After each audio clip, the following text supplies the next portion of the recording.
اعوذ باللہ من الشیطان اللعین الرجیم بسم اللہ الرحمن الرحیم. عزیزان محترم السلام علیکم ورحمۃ اللہ وبرکاتہ. حاضر خدمت ہوں میں سید نظر فاطمہ پروگرام کربلا کی تاریخ میں آج لے کر، جہاں آج ہم دوسری محرم کے اعتبار سے تاریخ کربلا پر گفتگو کریں گے.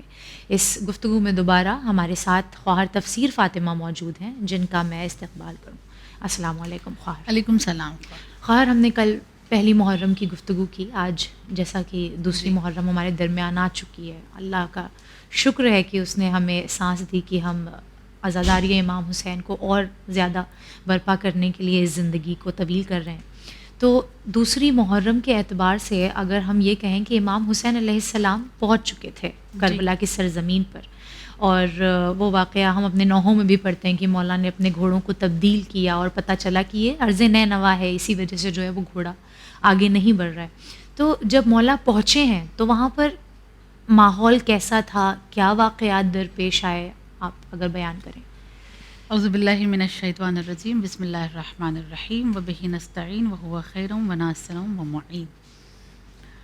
جواب دینے سے پہلے ایک بار پھر حسین مظلوم کی وہ داستان یاد کریں کہ اس مقام پہ مولا پہنچ گئے جس مقام کی خبر ان کی ولادت کے موقع پر جبرائیل نے نبی کریم کو سنا دی تھی. جی، اور تاریخ کا یہ پہلا مولود ہے بالکل، جس کی ولادت پہ ماتم ہوا ہے، جس کی ولادت پہ گریا ہوا ہے. رو رہے تھے رسول اللہ آغوش میں لے کر.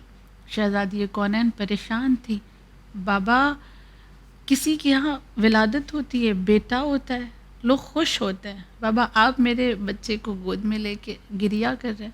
اس وقت امام حسین کی شہادت کی ساری داستان رسول اللہ نے بحکم خدا شہزادی کونین کو سنائی تھی. اور یہی وجہ ہے کہ علماء کہتے ہیں کہ تاریخ کی پہلی مجلس امام حسین کی جو ہوئی ہے وہ ولادت امام حسین پر ہوئی ہے. اور وہ واقعہ جو جبرائیل نے سنا دیا تھا، اس واقعے کے لیے اب امام حسین وارد کربلا ہو گئے. 2 محرم کی وہ تاریخ تھی جب امام حسین وارد کربلا ہوئے.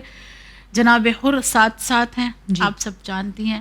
اور جناب حر کو 2 محرم کو ہی ایک خط ملا تھا ابن زیاد کی طرف سے، اور ابن زیاد کے اس خط میں یہ باتیں موجود تھیں کہ تم لے کر آئے ہو ان کو، اور جہاں پہ تم لے کر آئے ہو وہاں پر ان کو اس طرح سے سختی سے رکھنا کہ ان کے ساتھ کسی طرح کی کوئی راحت شامل حال نہ ہو سکے. یعنی ان کو راحت نہیں ملنا چاہیے، ان کو سکون نہیں ملنا چاہیے. یہ ایک خط جناب حر کو ملا تھا. اور پھر تاریخ یہ کہتی ہے کہ امام حسین نے جہاں اپنے خیمے لگائے تھے 60,000 درہم لکھے ہوئے ہیں تاریخ نے کہ 60,000 درہم دے کر مولا نے زمین کو خریدا تھا. جی میں آپ سے ایک سوال پوچھنا چاہتی ہوں، کیا لگتا ہے آپ کے ذہن میں کیا بات ہے کہ کیوں مولا نے زمین خریدی ہوگی؟ زمین خرید کر خیمہ لگانے کی وجہ کیا تھی؟ کہ کم از کم یہ ہو کہ نہیں، یہ ان کی اپنی زمین ہے، ہم یہاں سے خیمے نہ ہٹائیں. اگر ان کے جو اہل حرم ہیں ان کو یہاں رہنے دیں کہ یہ ان کی اپنی زمین ہے، ہم یہاں سے تو انہیں نہیں ہٹا سکتے. صحیح، ٹھیک. یہ ہم جیسے جب کم علم اس پر گفتگو کرتے ہیں تو یہی جواب ہمارا اور آپ کا ہوتا ہے.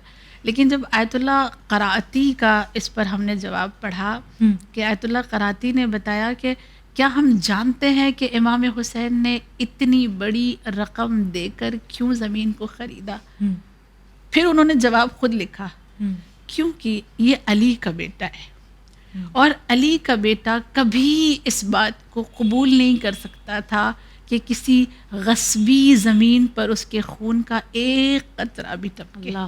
یعنی آقا حسین اس بات کا بھی خیال رکھ رہے تھے کہ کسی کی زمین پر، غصبی زمین پر میرے خون کا ایک قطرہ نہیں ٹپکنا چاہیے. لہٰذا مولا نے اسے پہلے اپنی جاگیر بنایا، اور اپنی جاگیر بنانے کے بعد اس زمین کا اختیار دیا قبیلہ بنی اسد کو. اختیار دیا، حق تصرف دیا کہ تم یہاں پر حق تصرف رکھتے ہو، اس کو استعمال کر سکتے ہو. بس 2 میری وصیت ہے، میری 2 وصیت ہے.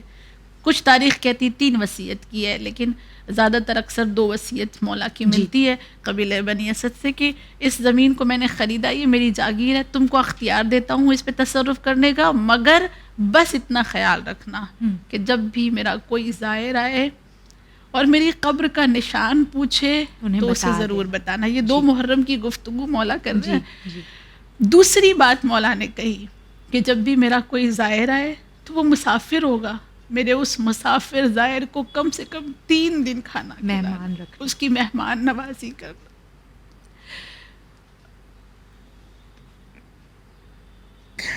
قربان ہو جائیں ہم اپنی تقدیر پر کہ ہمیں ایسے آقا ملے بے شک، کہ جہاں چاروں طرف مولا کے پاس مشکلات ہی مشکلات ہیں، اس موقع پر بھی مولا نے ہمیں یاد کیا ہے، ہماری بھوک اور پیاس کو یاد کیا ہے کہ یہ آئیں گے تو بھوکے رہیں گے، مسافر ہوں گے، کہاں کھانا کھائیں گے، لہٰذا وصیت کر کے جا رہے. یہ 2 محرم کی بات ہے. اور پھر امام حسین نے دوسری محرم اپنے خیمے لگانا شروع کیے، اور پھر تاریخ کہتی ہے کہ عمر سعد کا لشکر بھی آ گیا وہیں پر.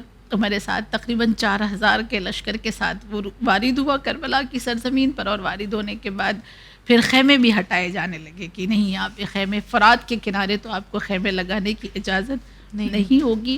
اور پھر یہ سارے حالات ایسے تھے، ظلم و تشدد جو شروع ہوا تھا 2 محرم کو، حر دیکھ رہا تھا، اور دیکھ کر پھر ایک مرتبہ زمین پر بیٹھ جاتا ہے، اور زمین پر بیٹھ کر کہتا ہے یہ سب کچھ میری وجہ سے ہو رہا ہے.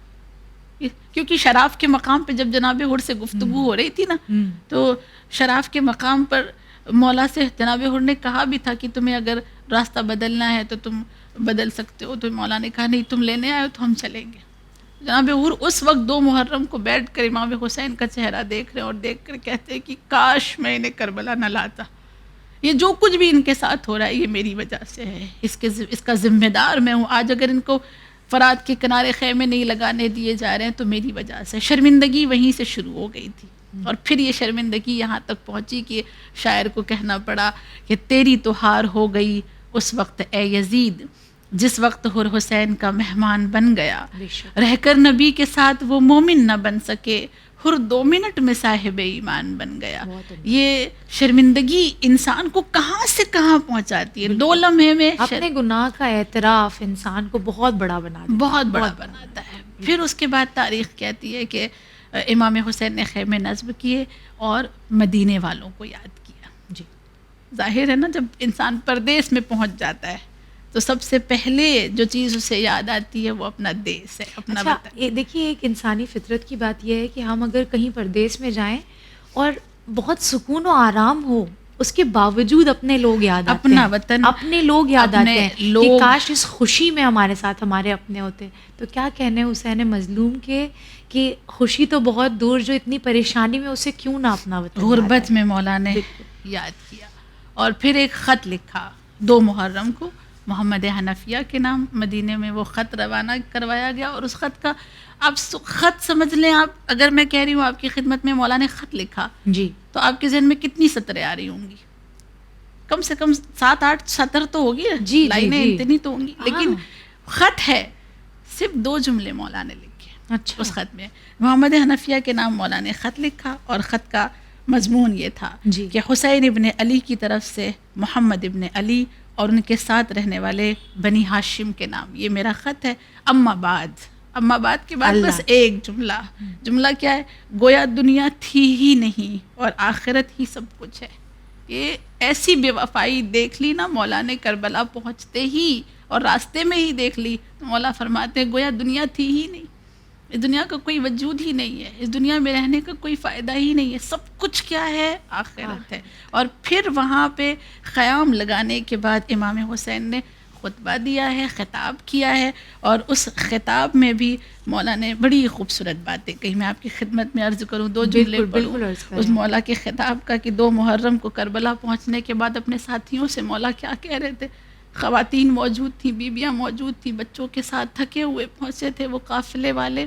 مولا ان کو تسلی دیتے ہوئے کہتے ہیں اما بعد معاملات نے ہمارے ساتھ جو صورت اختیار کی ہے وہ آپ کے سامنے ہے، سب نے دیکھا تھا. یقیناً دنیا نے رنگ بدل دیا اور بہت بری شکل اختیار کر لی. ان کی بھلائیوں نے منہ پھیر لیا اور نیکیاں ختم ہو گئیں. اب اچھائیاں اتنی ہی باقی ہیں جتنی کسی برتن کے تہ میں پانی ہو. یہ اچھائیاں ختم ہو چکی ہیں. اب ایک برتن میں بھرا ہوا پانی اسے پھینک دیا جائے, انڈیل دیا جائے, اور پھر اس کی تہ میں کتنا پانی رہ جاتا ہے. مولا مثال دے رہے, اچھائیاں بس اتنی باقی ہیں جیسے کسی برتن کی تہ میں پانی ہو. اب زندگی ایسی ہے, ایسی ہی ذلت آمیز اور پست ہو گئی ہے جیسے ایک چٹیل میدان ہو. پھر مولا کہتے ہیں آپ دیکھ رہے ہیں حق پر عمل نہیں ہو رہا ہے, حق پر عمل, اور کوئی باطل کو روکنے والا نہیں. درد یہ نہیں ہے امام حسین کے دل میں کہ حق پر عمل نہیں ہو رہا ہے, درد یہ ہے کہ باطل انجام دیا جا رہا ہے اور باطل کو روکنے والا یہیں پر وہ کوئی قول نہ تھا. مولا کا جو ہر شریف انسان کے ضمیر کو للکارتا رہے گا عصر قیامت تک, کہ معاشرے میں برائیاں تب نہیں پھیلتی ہیں جب برے لوگ بے لگام ہو جاتے ہیں, یہ تب پھیلتی ہے جب اچھے لوگ خاموش ہو جاتے ہیں. ہمارا یہ فرض ہے اور حسینی کردار ہمارے اندر ہونا اتنا ضروری ہے. جب ہم امام حسین پر اپنے اشکوں کو بہاتے ہیں کہ ہم جہاں بھی غلط ہوتا ہوا دیکھیں, اپنی آواز سے, اپنی قلم سے, جو بھی ہمارے کیا کہیں کیپیسٹی میں ہے, ہماری قوت میں, اس کی مذمت کریں, اس کو روکیں اور امام حسین کا کردار عام کریں لوگوں میں. بے شک. اور یہی 2 محرم کو امام حسین کا درد بھی ہے.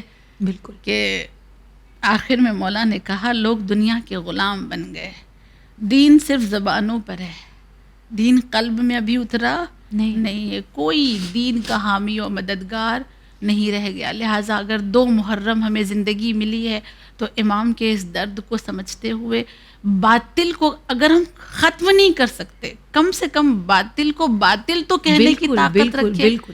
حق کا ساتھ دینے, اگر ہمارے پاس طاقت نہیں ہے کہ ہم حق کا ساتھ دیں, کم سے کم یہ تو کہنا کہ یہ حق ہے. حق کو حق کہنے کی قوت تو مولا ہمیں دے انشاءاللہ. یہ 2 محرم کا پیغام ہے کہ دین کے ہم حامی و مددگار بن جائیں اور دنیا کے غلام نہ بنیں. آپ نے جیسے بتایا کہ عمر سعد کو خط آیا تھا, نہیں جناب حر علیہ السلام کو خط آیا تھا عبید اللہ ابن زیاد کا, کیا کوئی پیغام امام حسین علیہ السلام کے نام بھی آیا تھا 2 محرم کو؟